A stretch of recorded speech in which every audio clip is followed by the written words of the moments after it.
Well, good morning. Welcome back to AIEC Webinar Weeks, bringing you not just products, but solutions. Webinar Weeks aims to address today's industry challenges and opportunities along with solutions and tips on how to overcome them. And this morning's second webinar, this will be our 6th webinar in this series and our 26th webinar total. It is quite timely. I know on the way into work this morning, I had to traverse some pretty icy roads. So looking forward to hearing on winter driving preparation and safety from Matt Eisenminger. A little bit more on him in a second, but I just wanted to change things up a little bit. We're going to be doing this one a little bit differently. Feel free to unmute your microphones. Matt's a pretty interactive guy, and feel free to just speak your questions freely to him during this presentation. No need to use the chat functionality.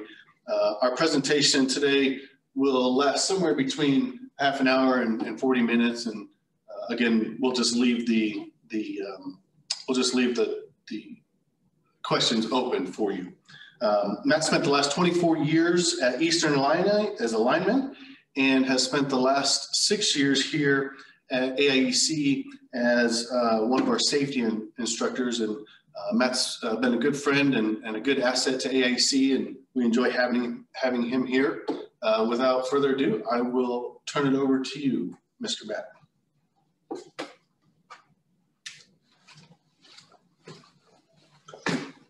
Well, thank you, Dan. Good morning to everybody. It's very fitting today that we do have a little bit of winter weather out there. That's one great thing I like about living in Illinois is the 4 seasons that we have. Summertime probably being my least favorite. It's hot, humid. You've got the corn up. It's usually dry. People just want to stay in the air conditioning. Second least favorite is winter. Now, when I'm talking about winter, I'm talking about January, February, below zero, wind chill, way below zero. Those are the winter days I don't like. My 2 favorite, spring and fall, in no particular order. Spring, things start blooming. Things are going on. The woods, I love being outside, so the woods come to life. But we still can't have winter weather in spring. As a lineman at Eastern Illini, I worked many snowstorms and ice storms in the months of March and April. Some of you can probably remember Easter ice storms from years ago. Fall is another good one. We're coming out of summer. Like I said, I love the outdoors. Campfires, walking in the woods, hikes, cool weather, sweatshirt weather. I really, really enjoy that time of the year. And again, we can get winter weather that time of the year. My son has graduated from high school. It's been 4 years now, but a state playoff game that they had just before Thanksgiving, it snowed, 9 inches of snow. So as you can imagine, people coming in from different parts of the state to watch this playoff game to see who's going to go to the state championship. You know, it was quite the surprise that we've got 9 inches of snow on the ground that we have to deal with, you know, before Thanksgiving. And as a kid, and some of you, maybe even Dan, but Dan's from Texas, so maybe not. Trick-or-treating. I can remember as a kid trick-or-treating and having snow on the ground. So those are my 2 favorites. That's why I like Illinois. Probably different than my wife. She would be happy if we would retire down in Florida. Not so much me. I want to talk first, before we get to the driving and all that stuff. Dan, if you could make a slide. I want to talk about the winter weather that we have and how we need to look on an app and how we read this stuff. So watches mean that things are going to be favorable for that to happen. So on winter storm watch, it doesn't necessarily mean it's going to be bad. It just means this particular area has a chance of a winter storm. Blizzard watch, pretty much the same thing. We're talking about wind now, the wind that I don't like, the 35, 40 mile an hour winds that'll be accompanying that snow, rain, or ice. Then we have the warnings. The warnings are the ones that are, it's imminent. It's going to happen. Warnings, a winter storm warning would be when it's going to happen. The watches, we need to take action. We need to prepare for it just in case it happens. It may not happen. Winter storm warning, it's coming. Heavy snow, 6 or more inches of snow. It's going to be here. Along with that, we've got ice storm warnings. And I know I'm talking to friends just north of Springfield here, Menard, over to McDonough, Eastern Illini, Corn Belt, all dealt with an ice storm here just several weeks ago. Luckily, we didn't have wind with that. It could have been, devastating. And of course, the blizzard warning as well. Now, your advisories, they're just out there to let you know, hey, you're going to get a little bit of snow. It's not going to be nothing major. Wind's not going to blow. But as you're going out and about, make sure we've got a winter weather advisory or we have a freezing rain advisory. We want to look for those slick roadways. Caution too, like Dan said, I travel the state and sometimes leave early in the morning. Depending on when you leave, may depend on whether the snow plows have been out and the roads have been treated. So make sure, and what I do, I probably have 3 or 4 weather apps that I download, and I put locations of where I'm going. So I get the weather not only at home when I leave home, but my final destination. So if there's any warnings, advisories, or watches, it actually comes to me and I can plan accordingly. So download those apps and take advantage of that, especially if you're going to make a long trip. Now, it's bad enough having to walk around on icy conditions. But now you're getting behind the wheel of a car and you're using something to get around. It's not even your own body. So balance and all that stuff, you're not going to be able to control. Nobody wants to break down in any kind of weather, right? Even a sunny day, we don't want to get stuck on the side of the road, especially me on a summer day in between 2 cornfields with the humidity and no wind, because summer's not my favorite season. So visit your mechanic. Make sure you get your vehicle checked out. Make sure there's no leaks or bad hoses. We want that thing operating good. This is before winter even starts. Get it checked out. Make sure it's looked at. Any routine maintenance, any recalls that maybe have, get them taken care of now. Again, stuck on the side of the road, wind blowing, below 0 temperatures, it's not going to be good. Batteries. How many people have gone out to their vehicle and tried to start their car and it won't turn over? Get your battery checked. Make sure a mechanic checks your battery and make sure it has sufficient voltage for your vehicle. It takes more power to start your car when it's colder. So make sure that battery is in good shape. Check the connections on it. Have them check the connections. Make sure they're not corroded. All the cables look good. So when you're out there and you're on your way to work and you go to hit that starter and you've got nothing, be prepared for that. Cooling system. So everybody knows what the cooling system does. It keeps our engine at the temperature it needs to be.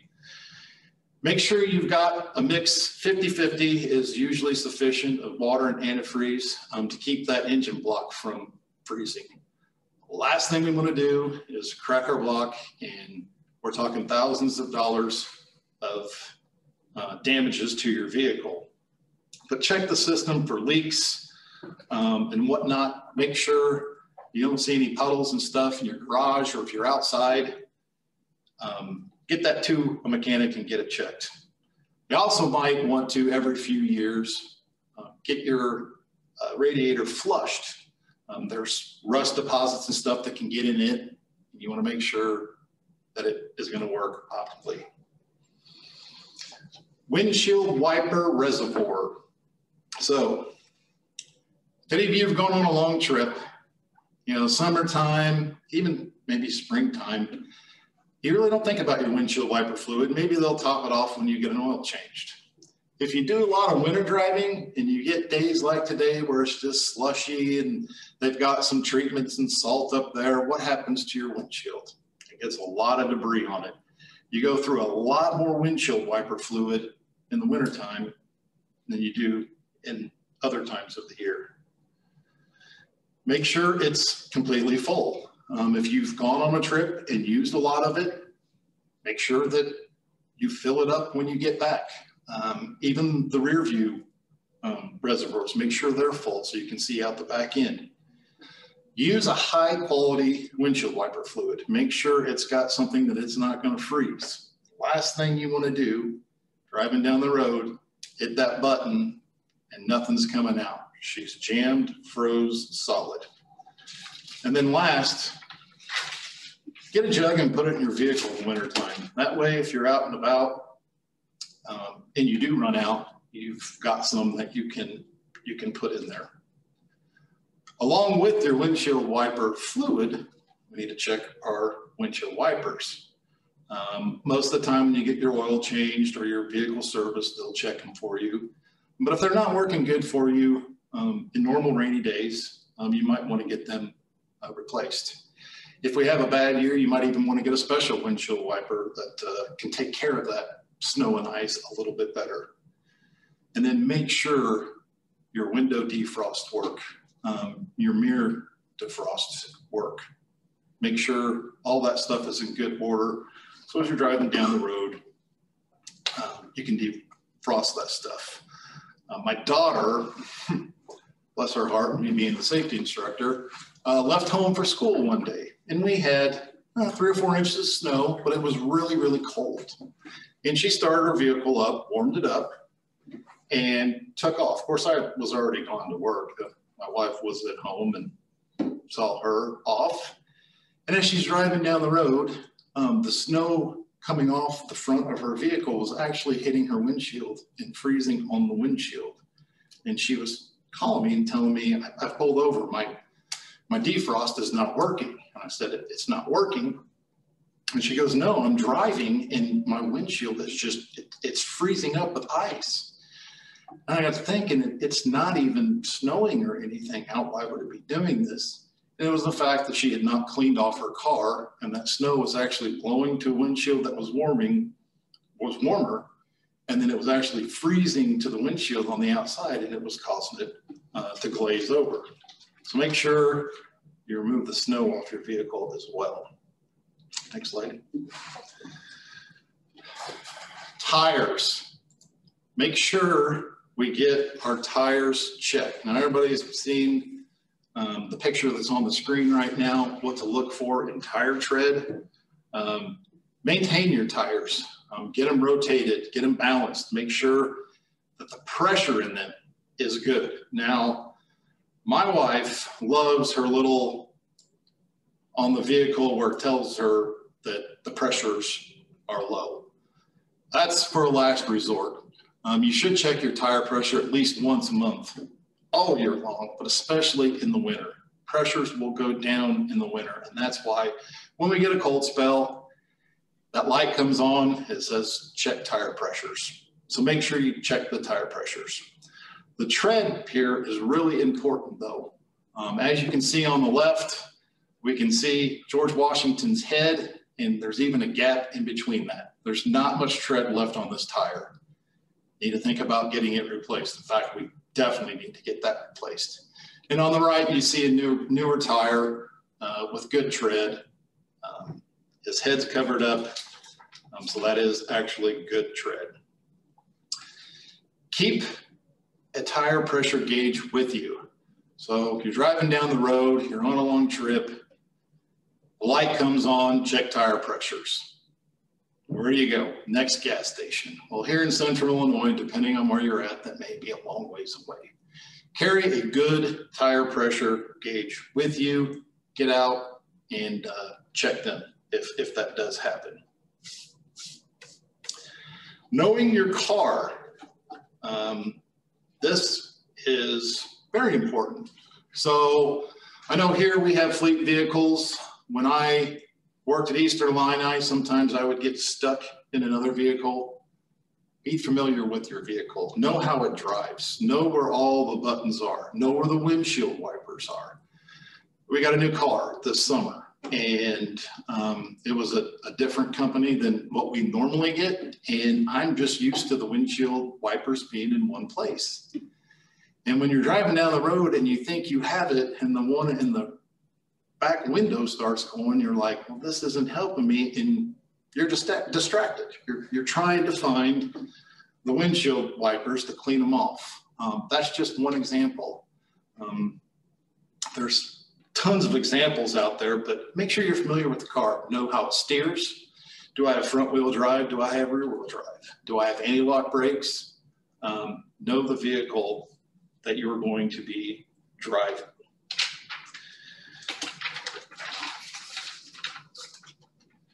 Probably the most important thing, especially today, plan your route. Back in the day, when we first got married, it was the days of printing the directions off of the internet, MapQuest. And you actually, believe it or not, my kids find this funny, you printed those directions off, it wouldn't reroute for you, right? I mean, you're stuck with them. These are the directions. So look at where you're going and plan your route. Make sure you know or have some idea of where you're going. There are great apps out there now that will actually tell us how to get somewhere. Don't rely on that. They could be taking you down roads that maybe no one's traveled for a long time, or they haven't been treated. When I first started working here, I went to a co-op over on the western, and I just hit my GPS. I'd never been there before. So it's taken me, and all of a sudden I'm going down this rock road, and I've got conveyor belts going across the top of me. I've got a loader over here, a semi coming in. I'm going right through the middle of a rock quarry. I was definitely not prepared. I did cuss at my GPS a little bit, but it took me, I didn't know if I was going to the right spot or not. So bottom line, check your route, make sure you know where you're going. On some of the apps, you can actually share your ETA, which is another good idea. Let somebody know the route you're going to take, and then share your ETA. They can actually track you on that app and see where you're at, see how far away you are. It's just a little bit safer that someone knows where you're at and where you're going in case you would get into trouble. So vehicles, stocking our vehicles. So what do people keep in their vehicles? Well, at all times I have first aid kit. In our work trucks here, we have fire extinguishers. So there's things that we carry all year long. Some things for winter, flashlight, and the flashlight may be good anytime. Warm clothes. Make sure you have some warm clothes. I'm going to show a video here in a little bit, and it's going to give you an indication of what warm clothes, why they might help. Talking about that football game that my son was playing in, 9 inches of snow. I realized we were only 2 miles away from the high school that he had to go. But he leaves our house in a t-shirt, shorts, and flip-flops, and there's 9 inches of snow on the ground. If he would be in an accident or stuck and have to get himself out, he's not prepared. So make sure you have some extra clothes in there, a blanket, some kind of flare for visibility. And when you are traveling, try to stay on those treated roads where people are traveling. You get off into country roads or county roads, they may not be treated. They may be slick, and it may be a while before somebody can find you. Jumper cables is another thing. Make sure you have jumper cables. Cell phone. Before you leave home, make sure your cell phone is charged. If you do not have it charged, make sure you have a charger, a way to charge it in your vehicle. Nothing worse than getting someplace or going somewhere and your battery's low on your phone and you have no way to charge it. Get you a charger, stick it in there, and keep it there at all times. Water, and maybe actually some food in case you're going to be out there for a little bit, especially on long trips. And if you're going on long trips, you may even need to take some medicine depending on where you're going. So an emergency, What do we do in an emergency? Make sure, and again, in this video, you'll see more, stay with your vehicle. Don't wander off and try to find, stay with your vehicle. Put some kind of bright marker on an antenna or something, flag, so people will stop. If it's night, turn your dome light on, so people actually know that there's, you know, people in that vehicle as they're traveling. You can start your vehicle to warm the vehicle up and warm yourself off, but then you need to shut it off. And if you're going to do that, make sure you get out and check the exhaust and make sure it's not getting plugged by anything, so we don't have all that carbon monoxide going back into the vehicle. There's been countless stories of people that are stranded and just sit there all night with their vehicle running. Come to find out that they're asphyxiated from carbon monoxide because the snow and ice had built up on it and it had no other place to go. So keep that in mind too. So parking, not parking the vehicle, but where is your vehicle? Is it in a garage? Is it out in the driveway or on the side of the road? Or maybe even have this discussion with your kids like I should have with my daughter. If it's inside, in the garage, one of my wife's favorite things to do is to open the garage door and hit the remote start. It's great. She likes her little hand warmers and seat warmers. On a side note, I think the seat warmers ought to be called rear defrost, but I guess that was already taken. So they're just seat warmers. But anyway, if you're going to do that, pull your vehicle out.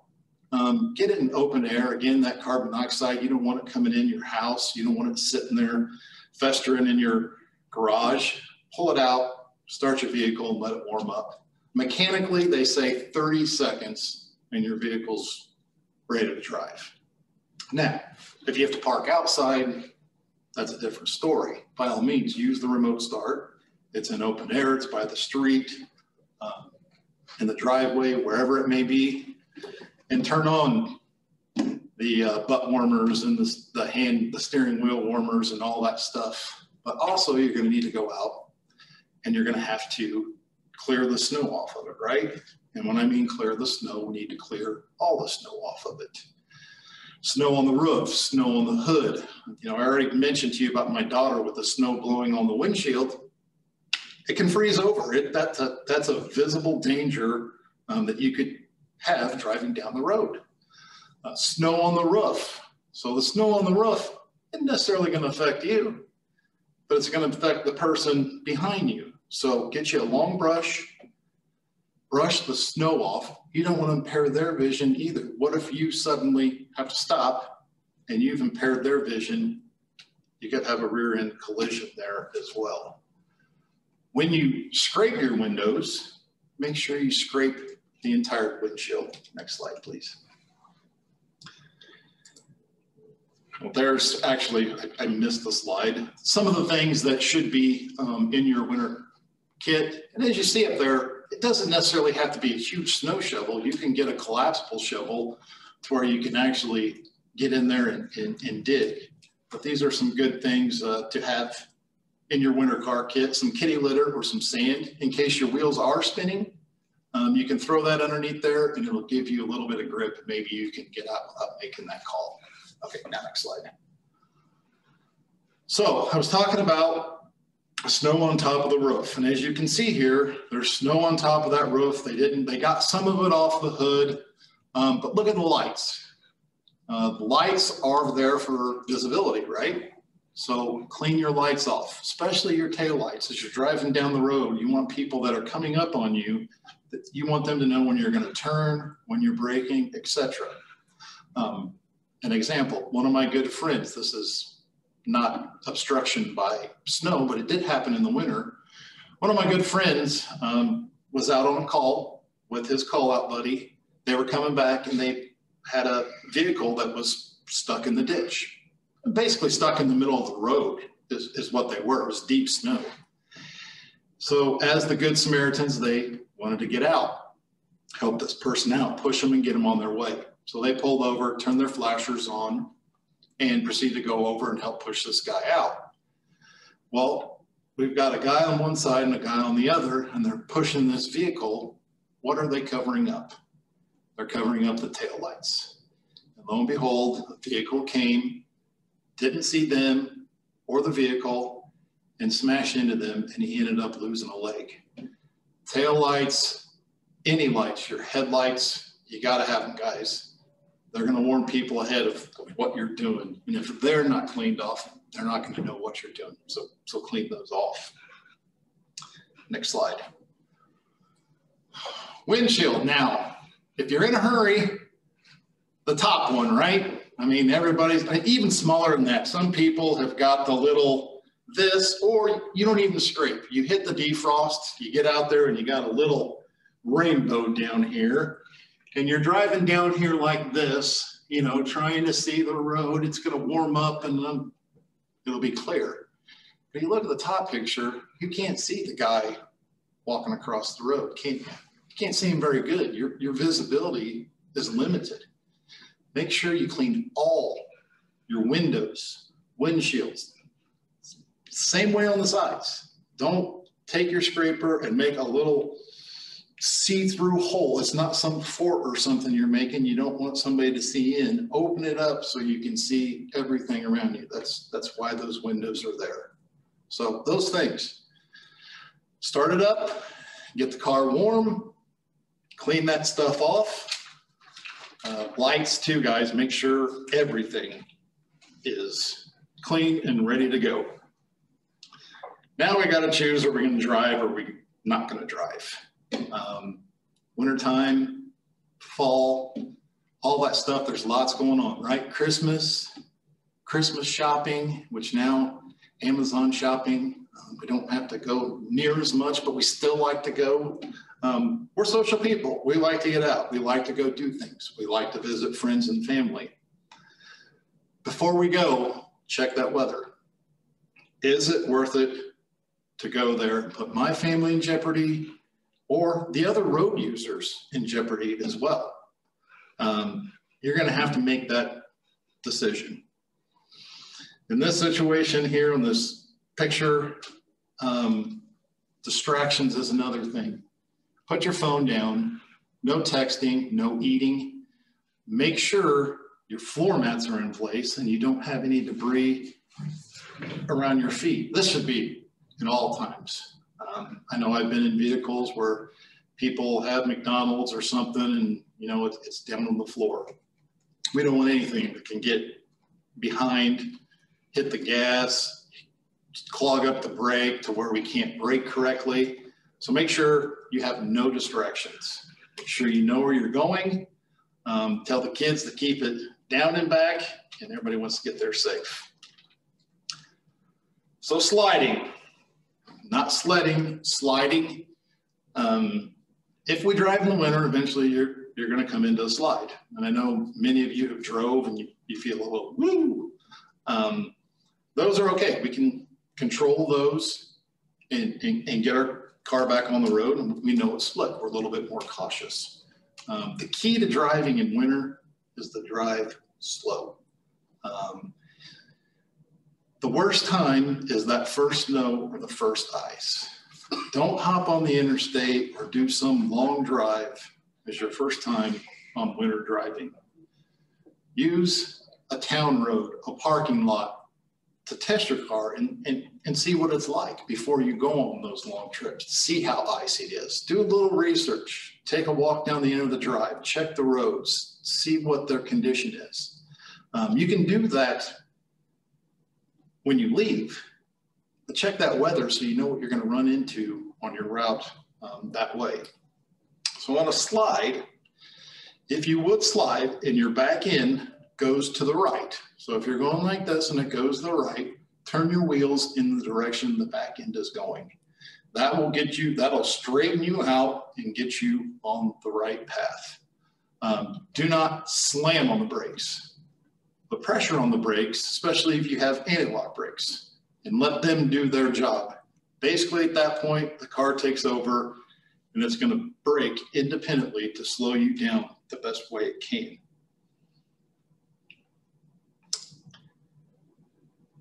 Oversteering and understeering. So oversteering is taking that turn too quick. When you drive, make sure you use slow motions.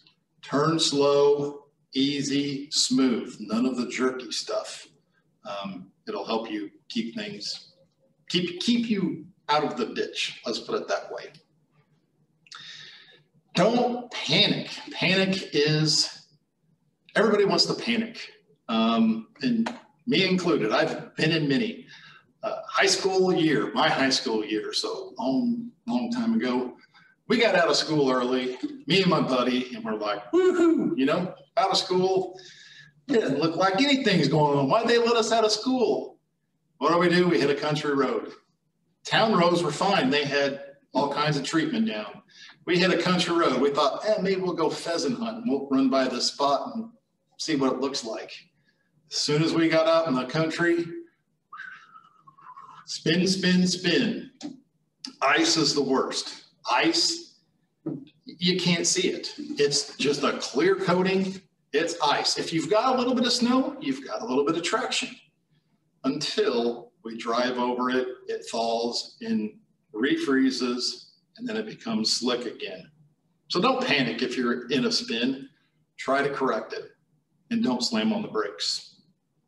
If you're stopped or stalled, stay with your vehicle. Don't leave your vehicle.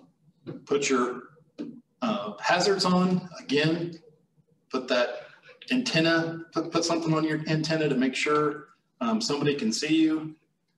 And again, don't run your car longer than what it needs to. So I'm going to show a video here now. And it's going to, we'll talk about it a little bit. You'll see, and this is an accident that happened, so I'll just let you watch.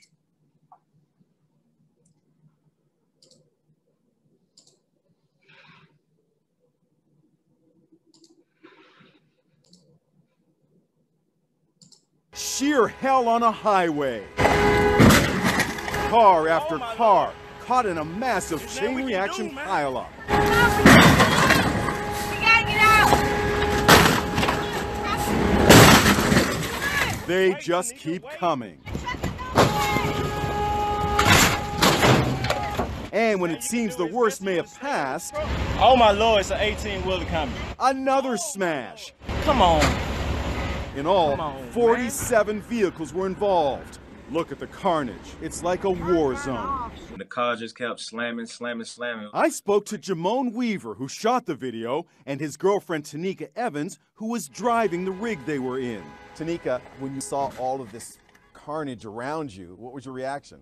I was really shaken. All I kept seeing was debris from the accident flying up. The horrific accident happened outside Kansas City, Missouri, the result of a blanket of terrible weather hitting the nation. How can you avoid a nightmare like this?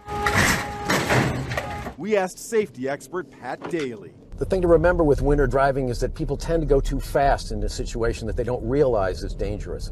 So slow down, and if you go to the brakes and you feel the brake pulsing, that's ABS, anti-lock brakes that are taking over at that point. Stay with it, and it will gradually bring your car to a stop. The thing to remember is slow movements. Steering should be slow, acceleration slow, and brake slow. The other thing that's important in winter driving is don't slam on the brakes. Be gentle and smooth. Hopefully, those tips will help you steer clear of trouble like this. We gotta get out!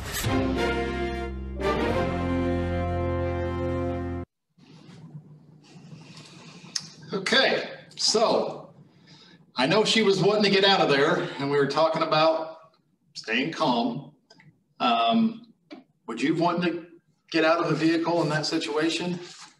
At first, it may seem like the right thing to do, right? Get out of the vehicle. I ran into the back of somebody. But here again, when conditions are that bad, the best place for you might just be in that vehicle. Again, just like the guy said, slow movements, take your time. Don't be in a hurry. Make sure you have total control of that car. Last thing I want to talk about just a little bit, and another point with that video, and you guys may have some more. think of my son in his shorts, flip-flops, and t-shirt. Now there's 47 cars there, which I'm assuming there's going to be ambulances and fire trucks and all kinds of stuff that come. They're going to take the hurt people away. You are going to be stuck standing on the side of that road because your vehicle is not going to be able to move. So make sure you have a blanket. Make sure you have those snacks or water or whatever. Make sure you got warm clothes that you can put on. My senior year of high school, we didn't have the weather apps and all the fancy stuff, and maybe not the smartest when we were in high school, but we went on a trip to Florida, spring break. And when is that? March. All right, giddy up. We leave home. You know, parents are at work. We'll leave home before they're even here. We'll get the vehicles packed and we'll be out of here. Left them a note, you know, they knew we were going. I didn't leave a note like I was running away. Left them a note. We left at 2 o'clock, whatever. And what do we leave in? T-shirts, flip-flops. We're going to Florida, right? It's going to be warm when we get there. We're going to drive straight through, not stay at a hotel. There's 4 of us, take turns driving. Got to Alabama, and they ended up getting about 10 inches of snow. Well, a little bit about the state of Alabama. They have about 2 snowplows. So you can imagine 10 inches of snow. We were the only vehicle on that interstate. And we were stuck in the middle of that interstate. Finally, a patrolman came, helped us get out, follow us next exit, and we were stuck there for the night. Make sure you're prepared when you go. Frostbite and hypothermia. So frostbite is when your extremities actually freeze. That's why we want to have gloves, scarves, blankets, those things to try to keep warm. Frostbite can blister. Don't break the blisters. Again, your skin is almost like PPE, personal protective equipment. It keeps all those pathogens out of our body. If we break blisters, whether it's a burn, frostbite, whatever, we're just opening that up to exposure to any kind of virus or anything that's out there. So warm them. You can use them underneath your armpits or someplace warm to try to keep them warm. If you got someplace where you can get with warm water, not hot, about 105 degree water, to warm them slowly so you don't cause any nerve damage. Now, hypothermia. Hypothermia would be when your body can't actually warm itself. So people always think, well, hypothermia, it's got to be below freezing, right? Actually, it doesn't. You can become hypothermic at 40, 45 degrees. Usually with hypothermia, it has a lot to do with moisture in your body not being able to get rid of it. And then cooling your body down to your core temperature drops really, really low. Again, blankets. If you have to take the wet clothes off, get rid of the wet clothes, the blankets, warm yourself up slowly. If you feel hypothermic, again, don't jump into a hot shower. Make sure it's a warmer weather. Next slide. So, I haven't heard any questions, but in all reality, guys, there's a lot going on in the fall, winter, and spring. And any of those 3 seasons, we can run into winter driving.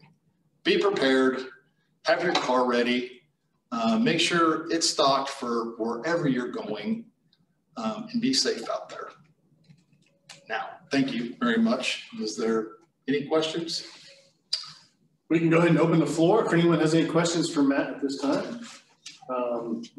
While we're waiting, our next webinar will be at 1 o'clock, be on conductor vibration and helical theory. So if that's something that you're interested in and you have not registered for that, please go out to aiec.coop/webinar weeks and go ahead and get registered for that. We will have 2 more today, that one. And our final one for today will be at 2:30, switches 101. So please go out. Also, if you've missed any of our past webinars, feel free to go out to aiec.coop/webinar weeks and visit the webinars archive where we've provided all of our previous webinars available for you to review. And unless there are no questions, Matt, we want to thank you so much. I know it's I think it's a very timely discussion, and while you know, a lot of the things that were discussed today seem like common sense, unfortunately a lot of us, I don't think we follow those. And worst case scenario, it could save our life, and best case scenario, I think it's something that could help make us a little bit more comfortable in an unfortunate event. So thanks for those reminders. We appreciate it. Thank you guys. Thank you guys.